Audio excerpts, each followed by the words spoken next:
Welcome back to Bay City, everybody. I am your GM, TGE, and we have got three of the five crazy crewmates here with us tonight. If you see me making facial reactions, it's because there's a conversation going on in the group chat, and I have no idea what it's actually about. But suffice to say, faces are being made, and there are size comparisons happening. Anyway, we should probably do some introductions. Right? Okay, good. Sure. Before we get into anything, I do want to announce that, well, we're starting working on something here because we've got over 100 issues worth of stuff, worth of archived footage and other things going on. So, as of today, it's in the very preliminary stages right now, but we now have a wiki. We do. It's a thing. We do have a wiki.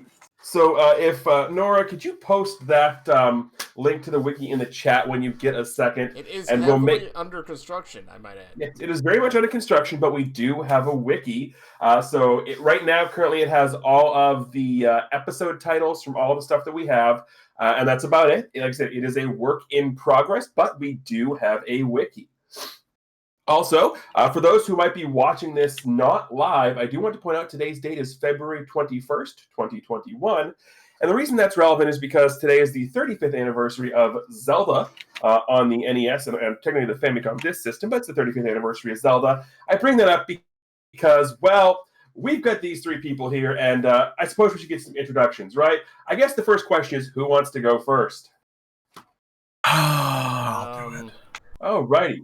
Okay, so, what was that? Have fun with that. Okay, good. So, Nora, you volunteered, so you get the first one on my list here, which means you're going last. Moldier than a magic boomerang, we've got OPT Lawyer. Hi. As soulless as a Poe, we've got Chameleon Ice. And as useless as the Z2 Fire spell, we've got Norastra. Fireball! Oh, wait. And I am your host and Game Master, TGE. Welcome back to Bay City Chronicles Presents Next Gen. This is issue 31, The Fear of Being Alone.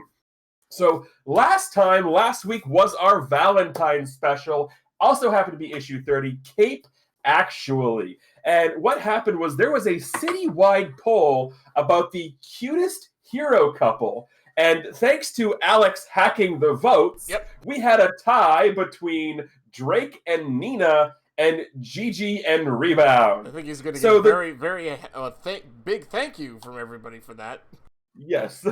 So the two teams competed on the new game show sweeping the city called Cape Actually, where the host, Nick Lovecaster, was doing his hosty best. We had a couple of rounds. The first one was a newlywed game style round where Gianna, unfortunately, didn't understand the rules of the game and made for a very awkward yet adorable moment. And quite possibly the best one-liner ever uttered in Bay City Comics. Go back to watch it. Go back to watch it if you need to, although I'm sure someone will post the clip here in a minute. After that, round two was an obstacle course where one of the people had to guide their partner through the obstacle course while they had a blindfold on. Drake and Nina came in with a commanding lead, yet Gianna and Hunter were able to get through the obstacle course with aplomb until it was discovered that Hunter might have cheated with his boomerang bow tie that doubled as a camera.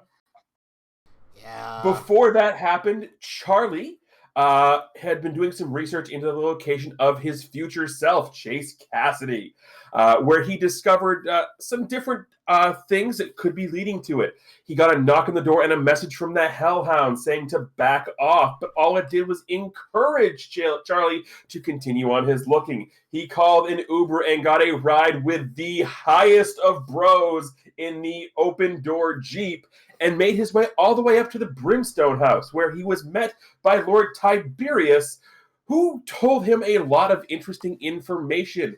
Basically, the fact that Chase Cassidy was more than likely being held in the deepest, darkest corner of the dreaming called the Nightmare, and that Dreamweaver had more than one child. Tiberius and Charlie sat to watch the finals of Cape Actually, and they were doing so when, after it was revealed that Hunter was cheating, Stage Fright made an appearance and pointed lasers at everybody. Charlie made a small deal with the devil to have Lord Tiberius teleport him onto the stage, where he made a horribly cringy dramatic entrance and fell right into the river of chocolate milk. After that, as things just began to heat up, Drake heard a whisper from his bag and decided to don the Mask of Horror show, where he was able to strike the fear of, well, everything into stage fright Nina, and unfortunately Gianna as well. After this happened, there was a large discussion in Gianna's living room, and everybody left Drake by himself. And I mean everybody, even the goose. Yeah, that happened. So this is, as I said, Bay City Chronicles presents Next Gen issue 31, The Fear of Being Alone. On the cover is just a large, empty room with a long, depressed-looking shadow being cast over it. And in the foreground is just Drake, head down, with the horror show mask in hand. And in the lower right corner of the comic, there is a small emblem of a dragon chasing its tail, signifying that this is a part of the Chasing the Dragon event. We open the comic not with Drake, but with Gianna, her dad, Hunter, Ven, Alex, his mom, and the goose, all at a nearby pizza parlor having pizza and discussing what was going on. So first things first. Oh, Charlie's there too. Gianna, what type of pizza did you guys order? Well, Gianna is 13, so definitely pepperoni. Okay. OPT, you have two characters there. What did they order? So Alex is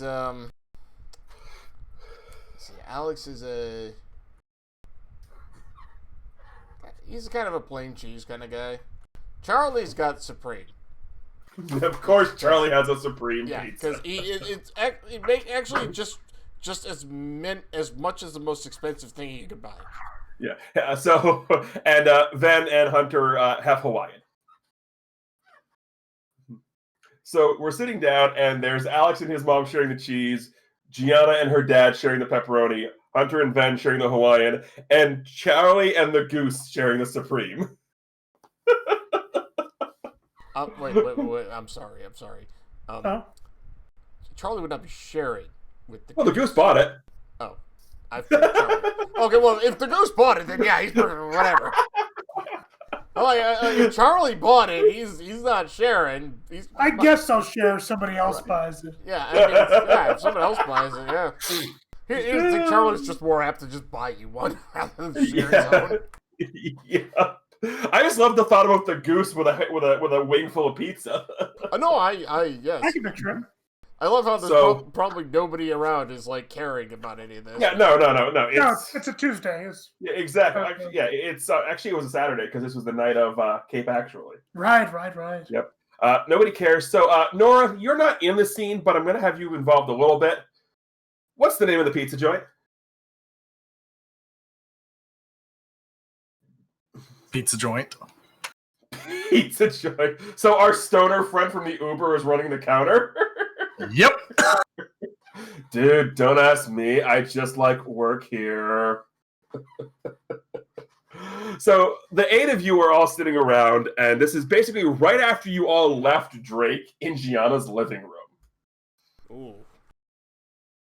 So Alex is actually kind of silent. Charlie's just like he's anger eating. So there's 2 Supremes. Yeah. Yeah, the goose bought one, and he bought one, and he's eating both. And Gianna's being actually pretty sullen as she's just kind of like staring at the pepperonis as she's eating. Mm-hmm. Like she's mulling it over. So at this point, Alex, did we give your mom a name? We never have. Okay, so Mrs. Stanton Mrs. speaks Stanton, up. that's all it's been, yeah. Now, maybe I'm not the right one to bring this up, but you're not all just going to leave him, are you? Well, he is kind of in our house. You're adorable, but that's not what I mean. Yeah. Look at what all of you did to find him. And she nods over at Alex. Alex looks sheepishly away. I mean, that's some crazy levels of friendship right there. So, if that's what you're gonna do, then, I mean,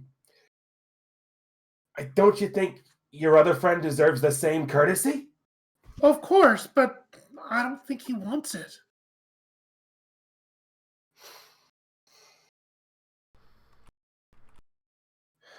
I think, and Alex beats up here. It's like I think the biggest issue isn't that Drake is lost, because he's not, in so much as he made a choice.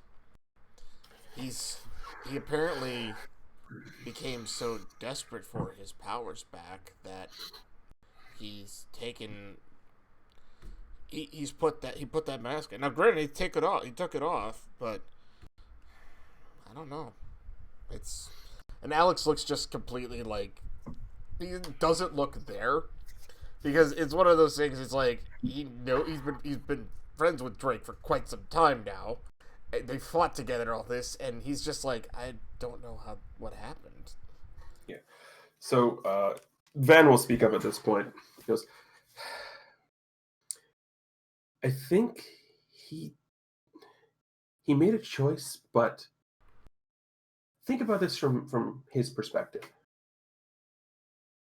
How many of you took the time to learn about Drake before he got his powers? I didn't really even know him before then. Did any of you get to learn what he had to go through before he had them? I just knew he was on the streets. I made him lunch a few times Okay? when we would eat together. Then think about that. You go from having to do that, to live on the streets, to finally having everything you could have ever imagined and more. And then all of a sudden, like that, it's gone. But he still has like his friends. He has school. He has a home. He has all the good stuff. Okay, yes. But, Gianna, you come from a spot where you've always had that. Okay? So when something bad happens to you, what's your comfort? What do you go to? It's usually a hug sassy. Okay, you go to what's familiar to you. You go back to what you know. Yeah. Right? Yeah. What does he know? Being alone.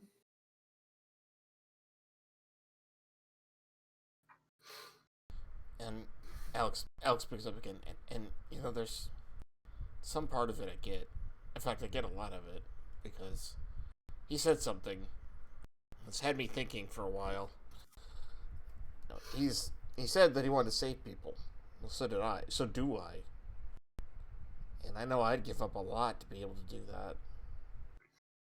So in that aspect, I kind of understand. And obviously that mask is horrific, but I don't know, is there any way he could control it? That mask, where it comes from, there's just no way it can be good. I mean, look what it did to stage fright. I mean, true. I'm more concerned about what it did to Nina, because stage fright, whatever. No, I don't mean like that. I mean, I think she meant when he put it on. yeah. Oh. Like that mask was a part of him, Yeah. and it clearly took over. And I know that like stage fright isn't the deepest mind in the world, but Drake is, well, I mean, if he's really at this point where he's this impressionable, maybe it would take him over too. But Drake is part of, and Alex looks over at the goose, like, but Drake is part of this dragon line. I'm sure there's a name for it that's not dragon line, but he's part of this legacy. Shouldn't he be able to strong enough to take it over? Maybe that's a bit complicated. You see, he initially wasn't a part of it, but the last person who was wielding it was a bit of an oaf and ran into an accident, and Drake happened to be the closest person when the accident happened, so he kind of inherited the powers. So while he's a part of the line, he wasn't supposed to be a part of the line, if that makes sense. Oh. But I've kind of grown attached to him a little bit, the goofball. But that's the thing is not having grown up with all the traditions that we have to go through, it was inevitable that something was going to test him like this. And part of being a part of something like this line is you have to be able to deal with all the adversity and do it in a way that represents the powers you're holding. And that doesn't just go for the Kaiser legacy. That goes for all of you. Is every single one of you has a set of ideals that you believe in. And if you weren't working together as a group, I mean, the reason you're working together as a group is because most of those ideals align in some way, shape, or form. So you have to show him that he's still part of this team. And I think that's his biggest issue, is I don't think he's ever felt a part of the team. Because he'd come home, and I never heard about what you guys did. I only ever heard about what he did. So if I wanted to find out about you guys, I either had to watch it on the news or I had to ask you. But how can we change that? That's something you have to figure out on your own.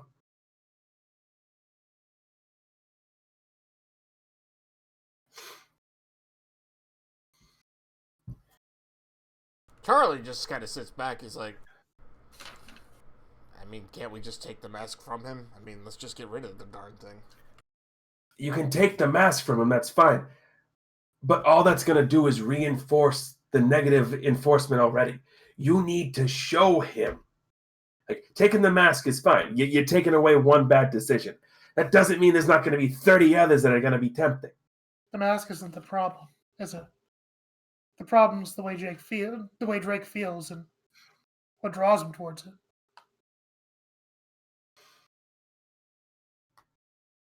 Yeah. So as this conversation is going on, we're going to turn the comic page. And now we have the outline of a city in dusk, or city at night. And we're walking, well, Drake, where are we walking? Down the streets I used to roam. So Drake has gone back to the streets of old for him, kind of the outskirts of town, the What more is rundown. commonly referred to as the Whisperglade district. Okay. So yes, Drake is in the Whisperglade. He's kind of hidden his appearance a little bit, not with the mask, but you know, he put on a hoodie and he's kind of got it pulled on over his head a bit more, trying to cover his face a little bit so people don't recognize him as Drake or as the street rat he was prior.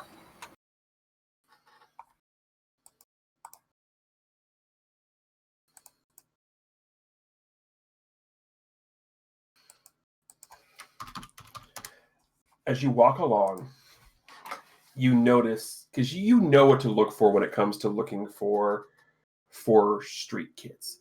You notice a couple blending in, just trying to listen in the background.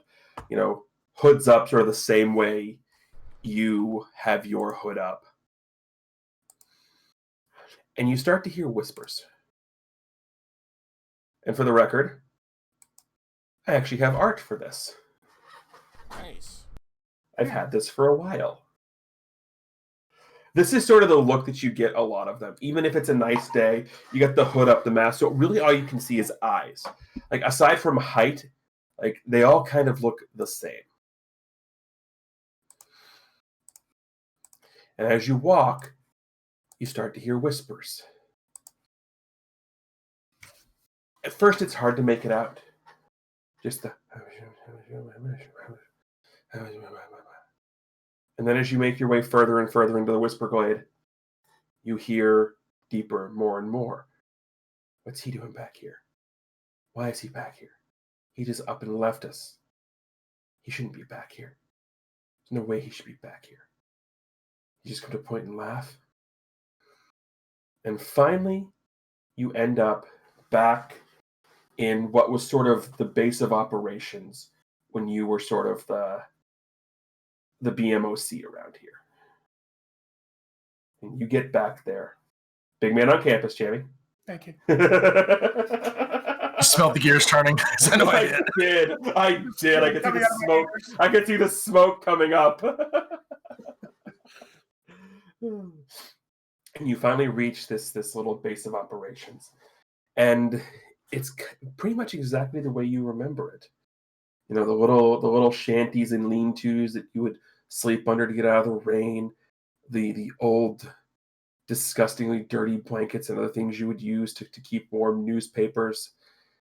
And it's all the same. And as you look around, you turn to the entrance. And it's now blocked by a bunch of those people in the black, the whispers, as it were. And they all sort of in unison start walking towards you. And one of them speaks up. You get a lot of nerve coming back here.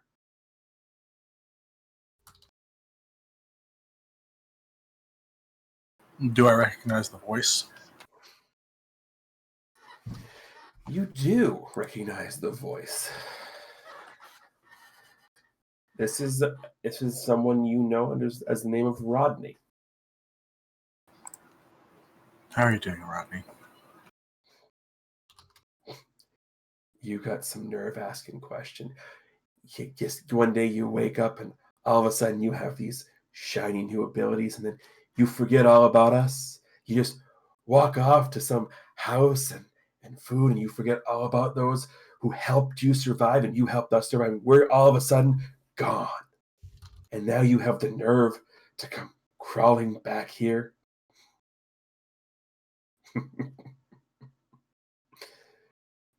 You know what happens to people like you, right?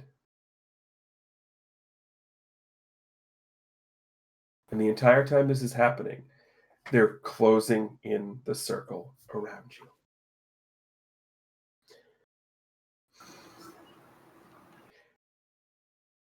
And we turn the page back to the pizza place. No.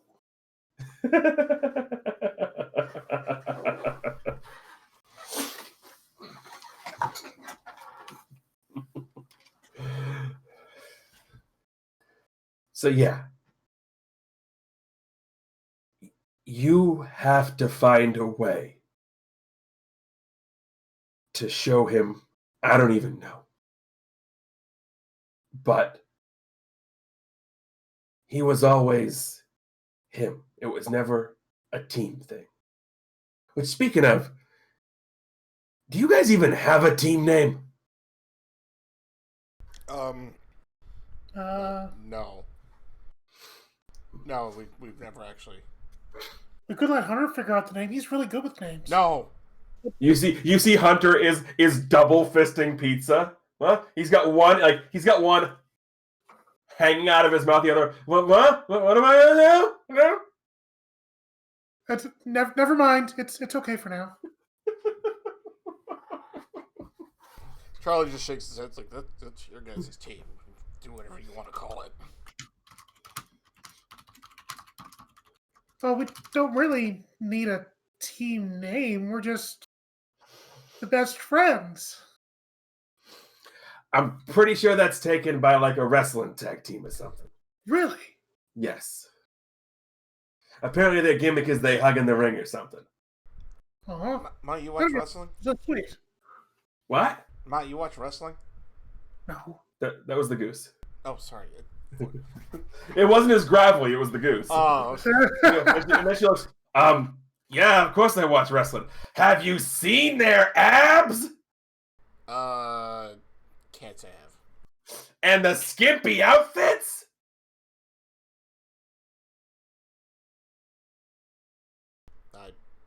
No. And the entire table has the look of, really? Huh. And then to break the silence, Ben sort of looks and goes, she's right. Well, we don't need a team name. We're okay. Look, and at this point your dad speaks up. Gianna. Huh? I think what Maverick is trying to say is that you guys have been acting like a team-ish, Mm-hmm. but there's no sort of defining thing that you are a team. And I think that that's what he's trying to say, is that's part of why Drake's doing what he's doing, is because he's always felt like it's been him and then a bunch of everybody else. Dad, you were on a team with Mom, right? Yes. Did you ever run into problems like this?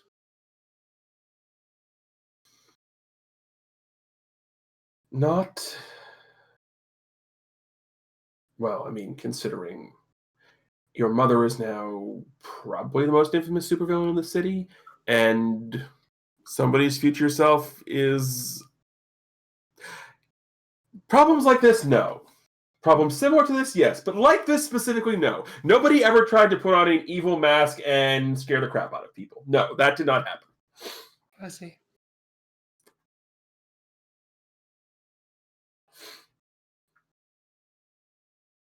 The only thing I can think to do is to just kind of go to Drake and try to support him whatever he does. But I just don't know what to do if he keeps pushing us away again.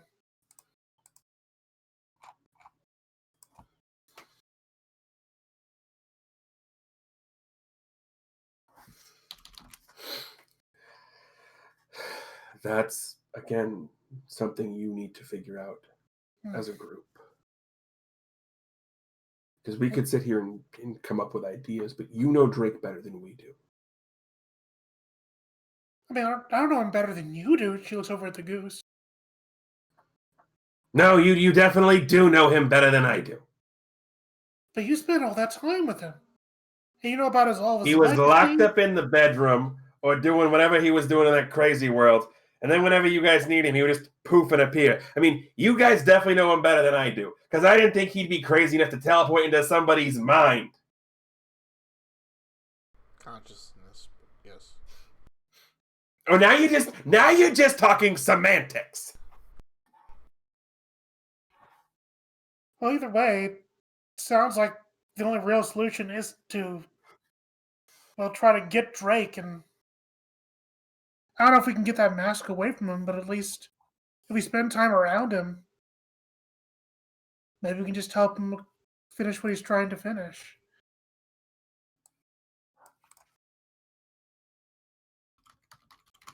I mean, we do need to help him get his powers back, or at least get him to the Dragon Realm, or else really bad things will happen.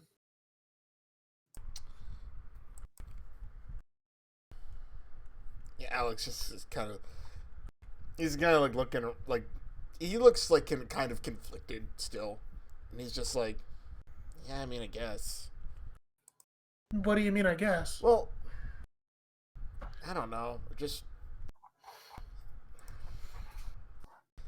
Some part of me thinks that there's something he's got to find on his own, but at the same time, I feel like I want to help him. I don't know. I don't know what to do.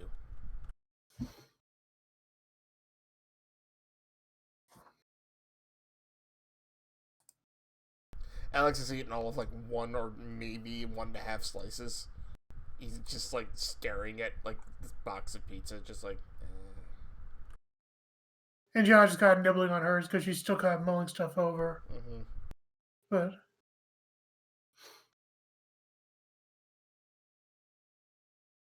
Well, if we just leave him alone, though, to solve his own problems, he's going to put on that mask again. I know. That's why I'm thinking that's a thing. Hunter, after like chugging down half of his caffeine-free soda, Thank because goodness. Ben's here, he's not getting anything sugary. Big Brother is here. We're not doing any of that crap.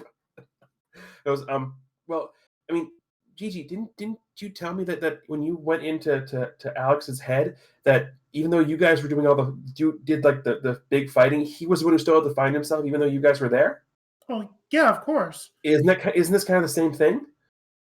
Well, yeah, but we can't go in Drake's head. That would feel kind of invasive. And the goose chimes in, and it'd probably just be one big empty hallway.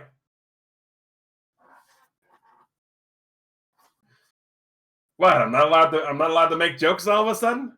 Tough crowd. But I get what you're saying. Like, even though Alex had to help himself in the end, we still were there to help him. Like, we were there to support him. Alex is like, that was such a very strange set of circumstances. You can say that again.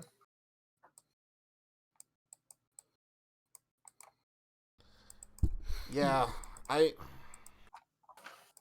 don't really even remember, like, obviously I wasn't aware of what was going on in my consciousness.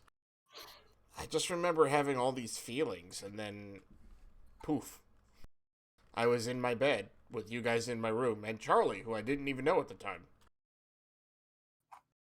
That was an experience, let me tell you. Honestly, Alex, with everything that you've gone through, I almost feel like you're the perfect person to talk to Drake right now. Like, everything you've been talking about, feeling so different and feeling almost not alive. Kitty! I mean, I feel like if anybody understands feeling like everything is on them and understands kind of being alone, right now it's you. You're not wrong. Maybe I should try to find him. Do you have any idea where he looks at the Maverick? Like, do you have any idea where he would be right now? And as the goose raises his beak to speak, we'll turn the page again. Back to the alley. And the circle of hooded figures. And as they all go in, a voice from off panel yells, "Stop." Drake, you recognize the voice. It's Badru. I didn't think I would see you here. I didn't think I'd see you here, considering I had to take over after you left, and especially considering your recent string of luck.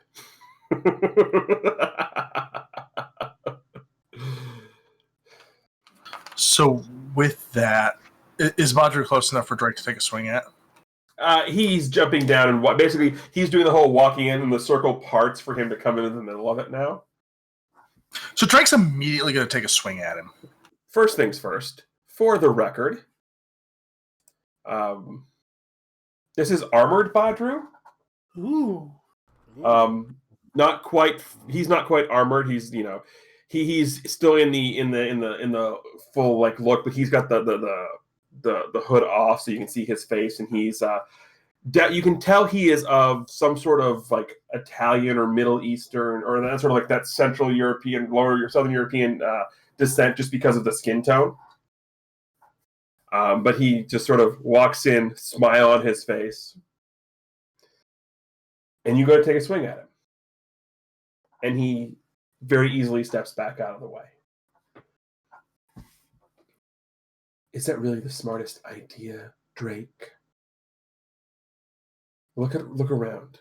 You're alone. You're powerless.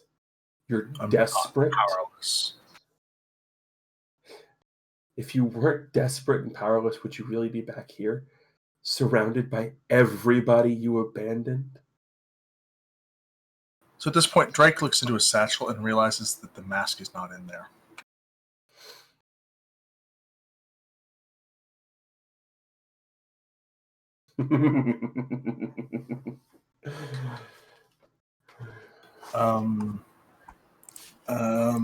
Drake's kind of looking in the bag.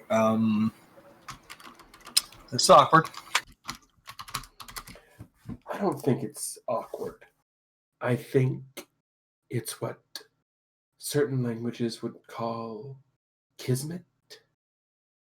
I like to call it karma. And just the last panel we get is just him clocking Drake in the face. Yep, there you go. Took the powerful blow. I'm already maxed on conditions. That just knocks me out. So he just collapsed. Boom. Yep. So we turn back to the pizza parlor. And the goose looks and goes, Maverick looks and goes, honestly, I have no idea where he would go. You don't think he'll stay at our place? Oh, It'd be a little awkward, don't you think?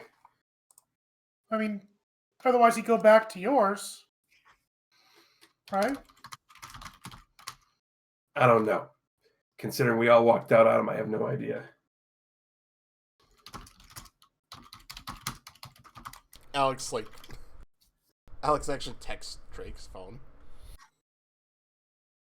Just like a, hey, man, where you at, kind of a thing. Obviously, he doesn't know Drake's now unconscious on the ground, but, you know. The phone goes right to voicemail. No, he just texts him. He didn't call him. Oh, well. So it does that. It does that. You know, if you've got the iPhone, it does the blue text message on the thing. It goes to a green text message, I don't know. or not delivered. It basically says not delivered. Basically, Drake may have got KTFO'd, but this is still a bunch of street kids. Like, they mugged him clean. Oh. Like, that cell phone's getting pawned right now. Gotcha. Oh, dear. Factory reset. Yup. So, Charlie kind of leans forward.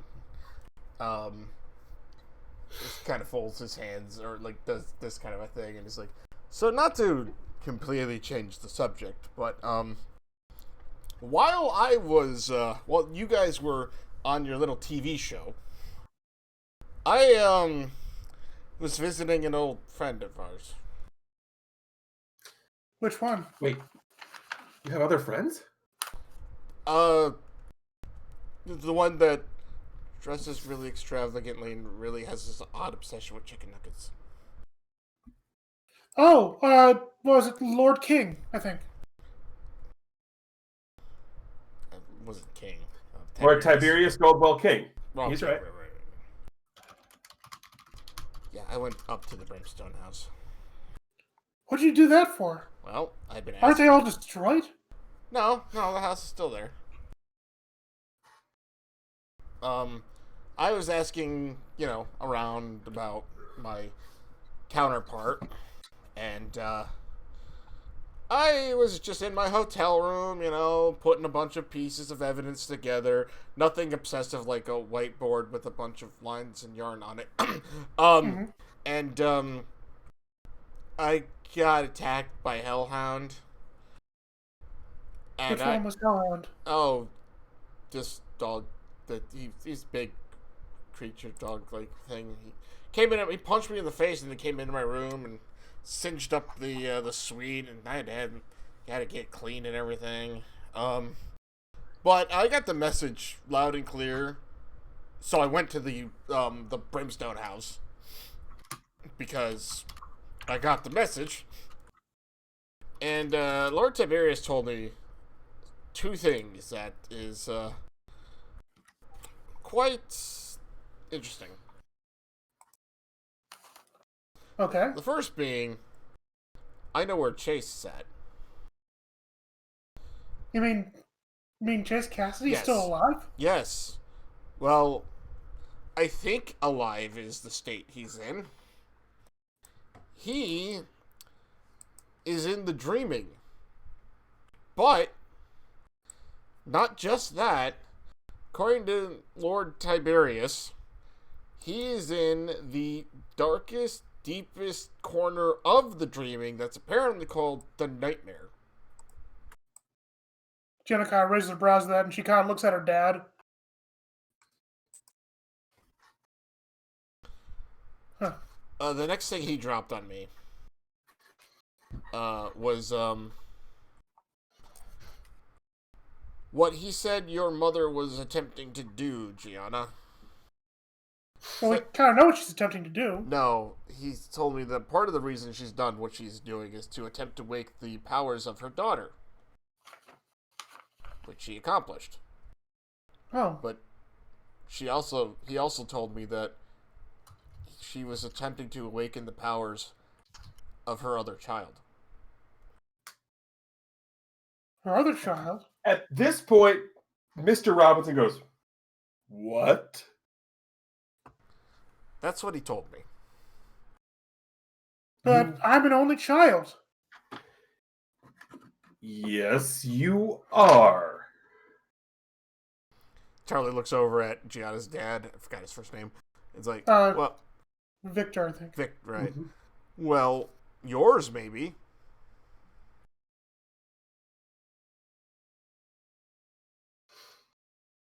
There. Dad, do you know anything about this? Not a clue. This is the first I'm hearing of it. Lord Tiberius said as much, considering I had pretty much the same reaction he's having right now when he told me this. He said, "You must not know about it." Yeah, you believe this devil? I didn't say I believed him. I just said he gave me that information. Although I will say, he's one of those people that doesn't really seem to have a reason to lie so much about that. He just will use information to his advantage. He's a devil, of course he will. Yeah, what I mean is he's powerful enough to the point where he doesn't need to lie. And eccentric enough to afford a ton of chicken nuggets, from what I understand. Oh god, there's... Hunter speaks up. Did he have the dino-shaped ones? He probably does. I don't know. I didn't have any. I think he did. He's also the reason I was able to port into the television studio when I did. You mean belly flop into the Chocolate Milk River? Okay, if you want to call it that, yes. I mean, it certainly wasn't a cannonball, and it definitely wasn't a It was jackknife, not a so cannonball. it was definitely belly flop. It hurt a lot, okay? But Did it hurt you or your pride? Both. Okay. regardless, despite what he said, him talking about my mom looking into trying to bring power out of her other child or something. Yeah. That maybe he was talking about something else or something figurative. I don't If know. they're demons, they're definitely operating on a different kind of reality than we are. He definitely said sibling as, like, another person like yourself. Like, he was not being metaphysical. Metaphorical. Whatever. I mean, we don't know that is what I'm saying. I feel like we don't have enough information to make it clear. And I don't like him in the first place. No, he's, creepy doesn't begin to describe it. He's just a bad old man. Yes, but at the same time, I don't think we can just take this for nothing. But it also doesn't matter right now. And she, slams her pepperoni. We need to find Drake before we do anything else about the rest of this. If we go running off into the dreaming, trying to hunt after Chase Cassidy, and leave Drake behind, and he gets wrapped up in everything, then things get so much worse. I wasn't suggesting you do that. Chase is kind of my thing. I can only handle one thing at a time right now. As I said, Chase is kind of my thing. Let me worry about him. No, he's our thing too. Well, for one, Chase and Alex have kind of a rivalry going on, and he did attack us and put bad press out there. I mean, and if I can interrupt, he's still cute. I am not. Sorry. I didn't say you. I said the older version of you. Ugh. I mean, you're cute in that you're like a teenager kind of way. He's cute in that rugged Tom Selleck kind of way. Dad, who's Tom Selleck? So Charlie starts to answer that question. Hunter speaks up and goes, I think I read somewhere you can eat his mustache to gain powers. No.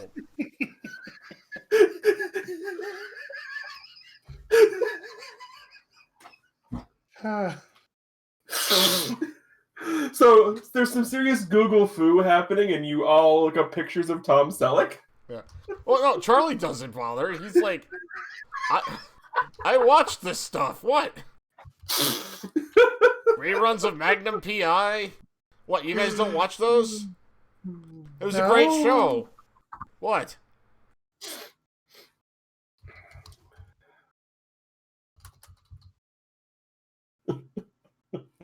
Anyway, No, Drake is our first problem. no. I said Drake is definitely an issue that needs to be dealt with, but I can deal with Chase. We can deal with Chase too. You don't need to go running off on your own either. Like, look what's happening to Drake when him doing everything alone. We don't want that to happen to you either. Drake's got his own issues he's dealing with. I'm not dealing with issues. I'm dealing with myself. Okay, maybe that is issues. And you're also one of our friends, Charlie. I appreciate that, Gianna, but honestly speaking, I don't know what happens to me when I figure out this thing with Chase. Myself. I don't know. Well, I don't know if I stay here or if I get whisked back to 1996. Well, I mean, if you do, I mean, he was still around when you were here initially, so I mean, that shouldn't be a big issue, should it? Huh? Like, you said you were taking notes when on all of us when you first got here, which is really creepy. We're not going to go into that, but he was still around when you first got here. I mean, like, so if we find him, then everything should be fine, is it right? The reason I at least believed I was here was to stop myself from becoming myself. Apparently. Mm-hmm. But now I need to find him so I can pull him out of wherever he's at and hopefully figure out why he's the way he is so I don't become that. And stop whatever. I don't know why she brought me here, quite frankly. Maybe we can do it on the way. On the way? Well, yeah. Drake's powers are locked up in the dreaming with that wolf creature that took them. And if you can help us to get Drake and get his powers back while we're in the dreaming, we can go to the nightmare and we can find Chase too. And then you'll have Drake and me and Alex here all helping out. And maybe we'll also be able to solve the problem with my mom. And we might be able to make this a lot easier for you. Like, I'm not asking you guys to get involved in this too much, but Well, we want to. I see that. And Alex looks over, she's like, dude, you might as well just accept it. We're not leaving you alone at this point. Charlie looks slightly annoyed, but he's like, alright, fine. What do we need to do to find Mr. Dragoon? I have resources I could burn. Well, if he's not at our place anymore and he won't go back to his home, the only thing I can think of him doing is going back to, I don't know, to where he was before. Where was he at before he was at your house, Mr. Goose? See, that's the thing, is he never talked about it. Didn't want to. Didn't talk about much unless he was punching somebody's face in or belly flopping into a pool and causing a power outage.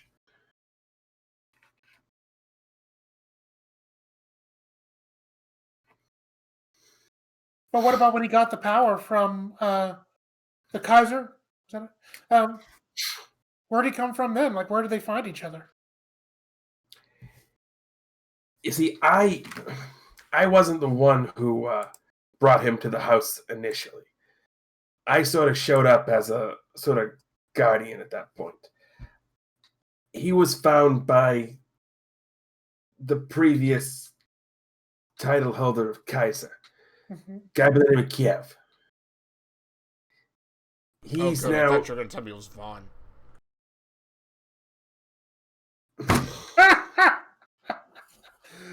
Somewhere you get star uppercutted.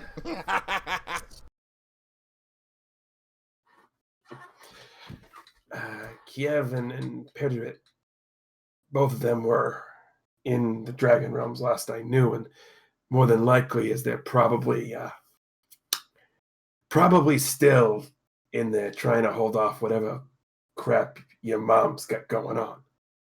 So they're probably not going to be of any help to us. Did Drake have any other friends? Alex? Do you remember? Alex kind of shrugs, like, I don't know. Honestly, I remember he came off of the streets. I wasn't sure. Wait, that's right. Huh? That one weird guy that we ran into when we were going to the studio for that awful interview. And Charlie, you blew out the windows by snapping. Yeah. That guy had a relationship to Drake because he said some awful things about him. We should find that person. So, Alex looks over at Charlie's like, wait, what did you do? And Charlie's like, alright. I don't remember if he gave us his name. You see Hunter over there? Hunter, you don't have sound powers. Mm-hmm. You see him. He is about ready to pull out a boomerang. Like, oh, I can't do that. So he just like. That's all right, Hunter. I think you're super.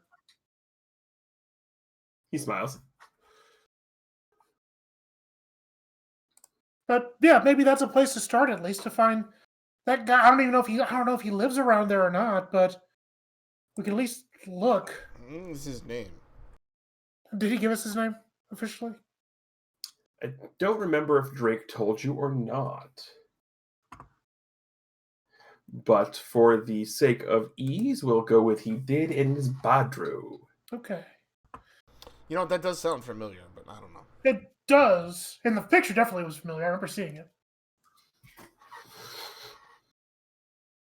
So yeah, John snap our fingers and say, Badru, right. Yeah, let's go out there to that area maybe. And we can maybe ask around the streets if anybody knows a Badru person.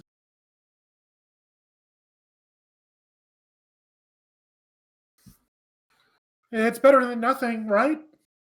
Absolutely.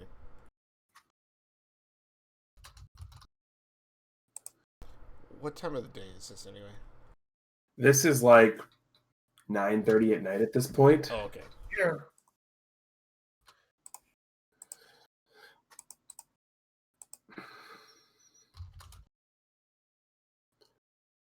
Well, it's we past curfew, but Alex does kind of give a bit of a sigh. Like, I probably shouldn't stay out too long. I do have to be up early in the morning. I've got an appointment with Dr. Thatcher.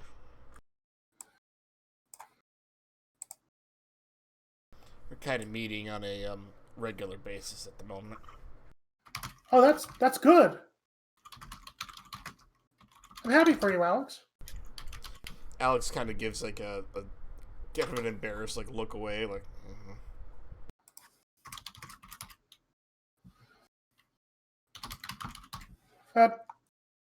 It's not too late to go out. Look, I'd feel bad if Drake's out there on his own No, we the entire night. should at least try to do something. We should. Dad, is it okay if I go out in the streets and look for this random Badru person? You're staying together as a group. Mm-hmm. You're going to text me every half an hour. Okay. Dad, can we go out late at night asking random people on the street about this guy who's clearly not a good person? Just be home before dinner. Right. All right. Hunter, Charlie, Mm-hmm. do you want to go too, right? Yeah, of course. Sure. And Mr. Goose, do you want to help us? I think the best course of action for me is to go back to the house just in case he shows up there. Oh, that makes sense. I don't want to wait around any longer. We should go. We should. She cops out of her chair and she hugs her dad. Thanks, Daddy. And she runs over to hugs Alex. Well, And good luck tomorrow. Thanks. Well, Alex stands up. Like, I mean, it's not too late. I can at least try to figure out some way to help out before I've got to get to bed. Oh, great. He looks over at his mom. Like, I can run home real fast, so I can be there whenever you tell me to be there. She looks. As long as you come home, I don't want any more of this crashing on some stranger's hotel room couch on the second floor. Charlie just kind of shrugs, like, I mean, wasn't much of a stranger. I've seen a lot of his memories. It was said for dramatic effect. I understand, ma'am. I wasn't. Go find your friend. Thanks, Bob. And you should go find that other friend who you keep wanting to punch in the face. Maybe he needs some love, too. Chase Cassidy? No. The dramatic one. The one that just tried to kill us? Oh, wait, that was him? Yes. Oh, stage fright, yeah. Oh. The one with maybe you should just punch him in the face. Yeah, the lasers and whatnot. Yeah, that was stage fright. Welcome to stage fright. This is why we want to punch him in the face all the time. Well, that and he's got a really punchable face. Do you have any pictures of this guy so I can see what you're talking about? Alex pulls out his phone and looks through it like, did I take a picture of him at some point? I don't think I did. I don't know if Gianna did either. Maybe at the prison. I don't know.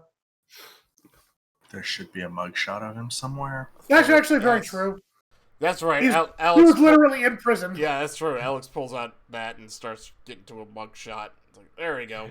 You pull it out, and before your mom can see it, the goose starts pecking at the screen because it's that punchable. I guess it is. Alex, like, hey, careful. I'm sorry. It's a really peckable face. I know. I'm trying to show my mom. Don't break my phone. It's a really, really nice one that Charlie paid for. I mean, look. I mean, it's even in high def. I mean, how can you not want to punch that face? No. It's in high definition. No, I know. He shows it. You see the guy working the pizza place. Can I see? Alex just holds up his phone. Oh, dude, I really want to punch him for like no reason. Say, there you go. I don't like ever want to do anything. The cook yells back, "You talking about stage fright? Because he's really punchable."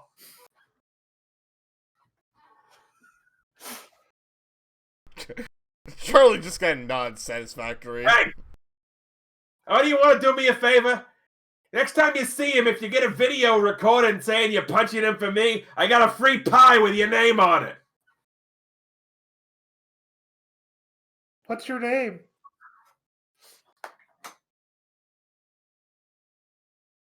Bruce. For Bruce. They all start taking notes.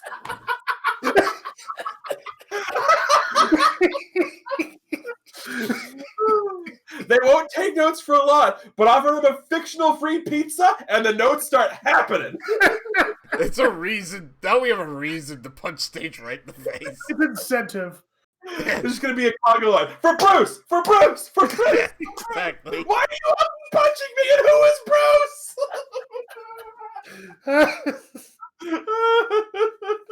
We all took the Beacon Drive punch stage fright. GM gives clues, all the plot, all the puzzles, no notes, free pizza. It's a note. It's a stage fright that you asked in chat. Reason to punch stage fright.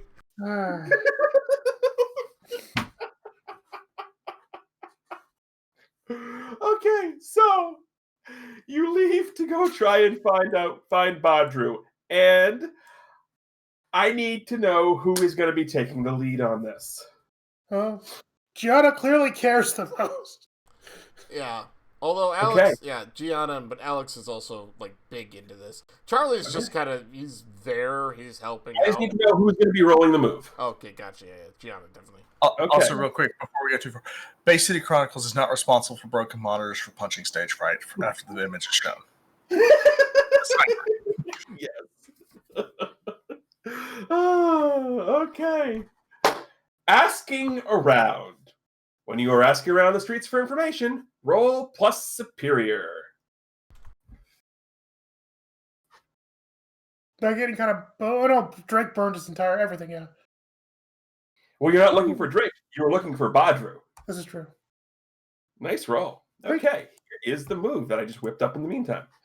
When you're asking around the streets for information, roll plus superior. On a hit, you find a lead. On a 10 plus, you may ask one follow-up question the GM will answer honestly. On a miss, word gets around that you're asking questions. Prepare to be confronted.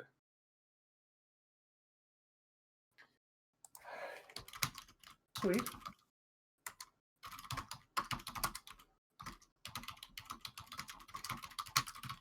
So, you get a lead, and the lead is directing you towards the slummier part of town, the Whisper Glade. But you have a question. So what's the question? Ooh, well, we know it's potentially taking us to the Whisper Glade. Who is Baudru de Drake? Who is Baudru to Drake? So you hear around, and you start hearing rumors about this group called the Whispers. And the Whispers are basically like the sort of gang of street kids that sort of run the Whisper Glade. And you hear through the grapevines that probably about 6-7 months ago, their old leader up and left for some reason, and someone else took over. The new current person in charge of the Whispers is the oldest kid there, a kid by the name of Baudru. You are smart enough to put 2 and 2 together that your first adventure together with Drake was about 6 or 7 months ago. Huh. Okay.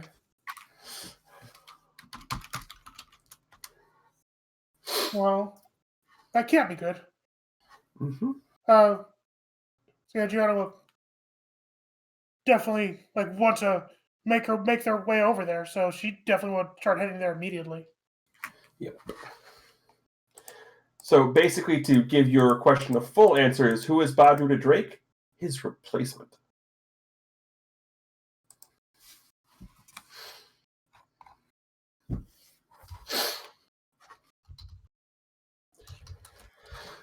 So you make your way over to the Whisper Glade, which is, picture your typical slums part of town.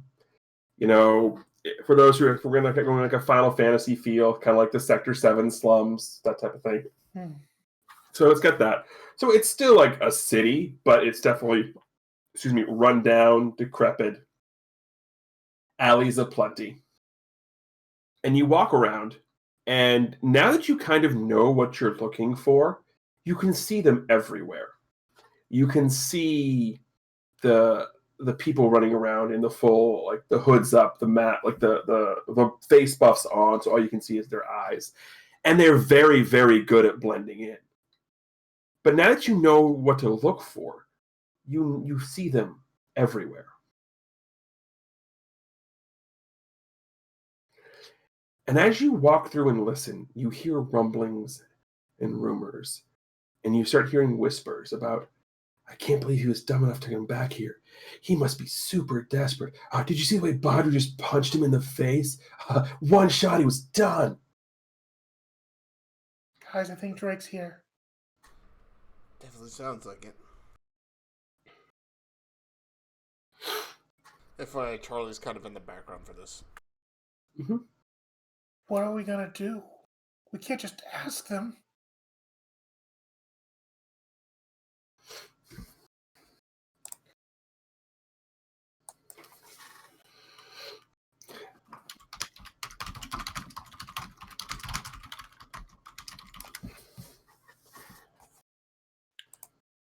I mean, right? I mean, could. Okay. I'm not saying it's a good idea. I'm just saying. Because Gianna looks around the friendliest looking. Alex grabs Gianna. Do me a favor. Just roll me a flat D20 luck check. Ooh, I like luck checks.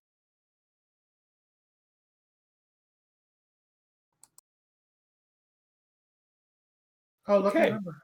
That's a good one. You look around, and as Alex is sort of pulling you back, you don't necessarily see someone you recognize, but you see something you recognize.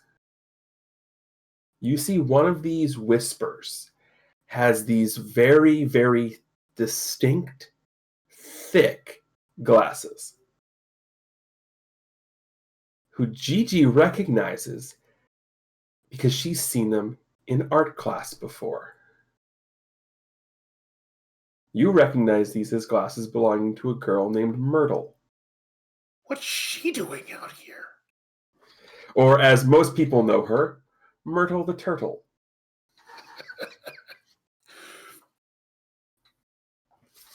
It's like she immediately sees that and she scampers over in that direction. And Alex, come this way. Alex is following, like, what the hell? So Gianna runs up and she knows Myrtle from class, you said, right? Yes, So your art class. she's immediately gonna run up to this girl. She's gonna kind of start looking around to make sure. Can I help you? Myrtle? I'm sorry. Do I know you? It's Gigi from art class. Back in school? And now you think it's appropriate to talk to me?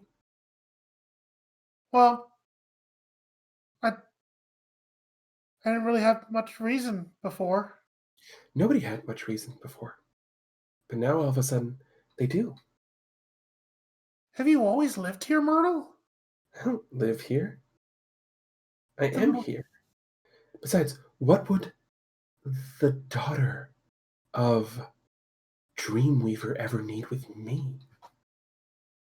Oh, that's right. No one's gonna mess with us because we have this 13-year-old Gianna with us. Well, I need to find out what happened to our friend. Of course you do. Did you ever bother asking why I've been missing from class recently? No, you didn't, did you? But now all of a sudden you have to find your other friend? No. See, you're exactly like your mother.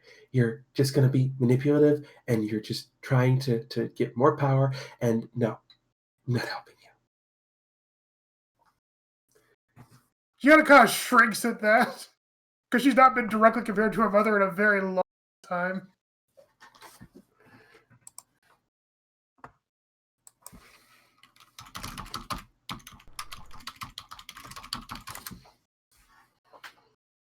And she's kind of glances sheepishly at Alex and Charlie.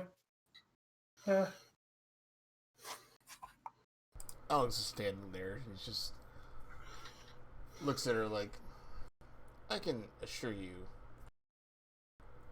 Gianna's not looking to do anything like that. Our friend has lost his way and he's here. I'm trying to find him. He's kind of in danger from himself. Anyone who's lost here, they're either going to get found or they're going to get found. Hopefully for you, it's the former and not the latter. That's why we're asking about him. Yeah, and do you think I'm going to tell her anything? How about me? I don't even know who you are. I'm her friend. No, then I'm certainly not telling you anything either. And she adjusts the big glasses.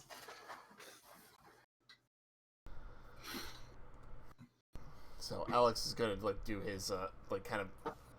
Hold on, actually, before I do that, let me look at something.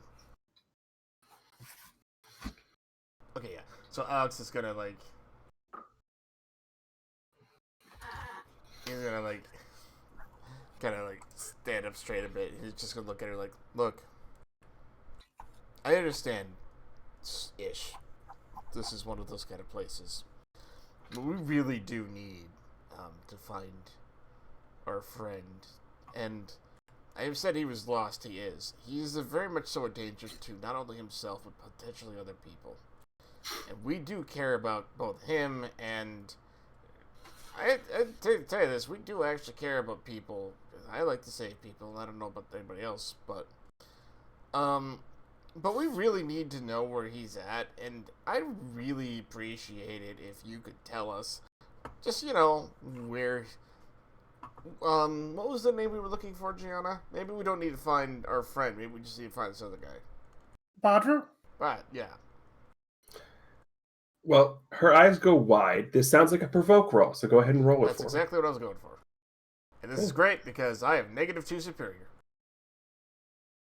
me. Incoming boxcars. Yep! Called it! Called it! Our third 10 of the night. I got Yes. -2. 2 of those were good. Say the name. Her eyes go wide. Look, you don't want to mess with Badru. We don't want Yes. to mess with Badru. We just want to find our friend, and that's our only link. Anyone who messes with him, you either become one of us or no one finds you again. But if you're dumb enough to confront Badru, last I saw, he was punching the crap out of some idiot in the hideout. And she points to the alley where it is. Alex looks over and immediately starts running that way because he has an immediate feeling what that's going to be. And Jonah actually stops, as she kind of stops and looks at Myrtle. It's like, Myrtle, what did happen to you? Like you care. I do. No, you don't. You're just saying this because you're trying to make me feel better after your friend went running off to probably get his butt kicked. You should probably go help him. Oh no, Alex is going to beat up whoever he sees. But Yeah. you're just a kid and you're out here, and it's dangerous out here. Less dangerous out here than it is back at school. At least here, people respect me. And she jumps down off of the trash can she was sitting on, does the whole hair tussle to you, and walks off. Very matter-of-factly. No hair flip? No. Just a tussle. So Gianna looks, watch her go sadly before she starts following after Alex. So Alex, you run to this alley, and it's the same alley we saw Drake wander into earlier, but it's now empty. Mm-hmm. There's nothing. Although you do, make your way to the front and or the middle, and you definitely see what Myrtle said was true. There was definitely someone got punched because there's definitely some blood. It looks like someone just got punched in the nose, in the middle here. Right. But that's it. There's nothing else here. Well, she pointed towards the hideout, so that's what he's also. The height of the alley. Oh. Okay. What? It's low tech. Guess. I mean, there is a door to a little warehousey section in the alley, but she pointed to the alley. Right. So Alex starts looking around for any potential idea of where anybody went to. I said, "There's the door." What? Here's the door to a little warehousey section. Oh, okay. So he's just gonna run in, not run, but he's just gonna go to the door, open it, and just go inside. So you walk in, and it's old, it's dusty, it's a warehouse, but if anything, Badru definitely has a flair for the overly dramatic, because you run in, and up on one of the little loading dock platforms, made out of basically old boxes, old plywood boxes and rusted metal, is a very crude looking throne that you see this person sitting on, who, Gianna, you do recognize as Badru, because you have seen him before. Okay. So He's Alex sitting up there, lounging on it, very, very Joffrey. So the first thing Alex does when he walks in and sees this is he looks at this guy and he legitimately laughs, hi. Oh, how rude! The first thing you do is show up and laugh. I was not expecting that. I mean, you've done good work with the material you've got. I'll tell you that much. If you're looking for your friend, he's not here. Oh, damn. You know where he went to? Not a clue. Okay. I punched his lights out and came in here. I don't know what happened to him after that. Alex just kind of frowns and stares at him well, Did he do anything to deserve it? You mean aside from abandoning everybody 7 months ago and being just an all-around pompous asshat? No. Okay, so we are talking about the same drink. No. So Alex looks around like Green hair, attitude for days. Yeah. Smells like feathers. Yeah, that's him. Right. Look, I've got no beef with you. We're just looking for Drake because we need to find him. Well, if he came back here, he always didn't want to be found because he had to be desperate to come back here. And, well, we don't want him, so we told him to leave, and I gave him a piece of my mind and my right hand. Yeah. How long ago was that? He looks at his hand. The streetlights weren't on yet. Okay.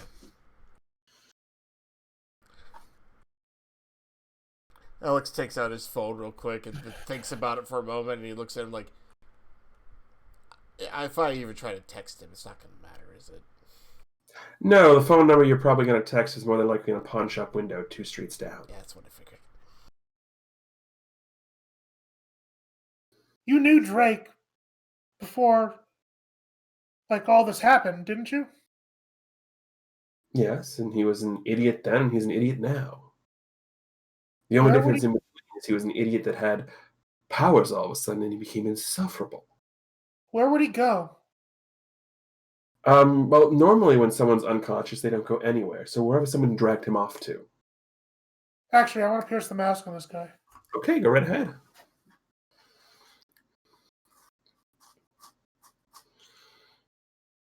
Okay. You have a team. We do have a team. Let's see, how can Alex help out with this?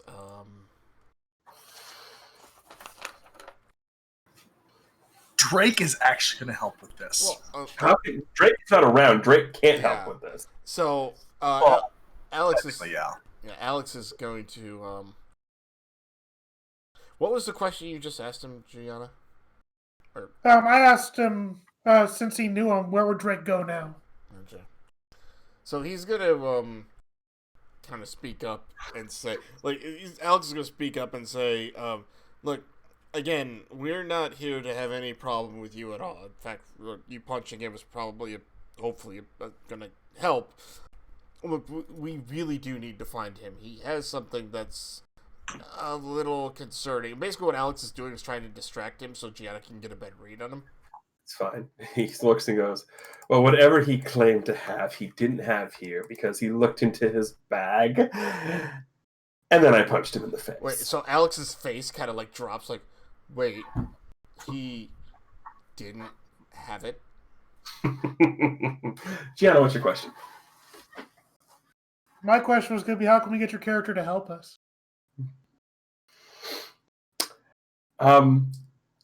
He's telling you everything he knows. He is being 100% honest with you right now. Yeah. Right. Yeah, I got that feeling. He's not going to want to help you because he could care less about Drake at Yeah. this point. But he also is like Merle said, you have a reputation. Your mother has a reputation. And from what he's been doing, he knows better than to go down that path. So he's being honest with you 100%. Yeah, he's Smug, smarmy, but honest. Yeah, he's not gonna help us physically, but he's not gonna lie to us either. Right. Yeah. True. So Alex is looking exceptionally panicked at the moment. So he didn't even have it on him. Did it leave him, or did he leave it behind? That's a problem. So, do we have to find it now? We have to find him first. But he's going to be looking for that. Yeah, I know. I'm pretty sure he's going to be looking for some aspirin and a pillow.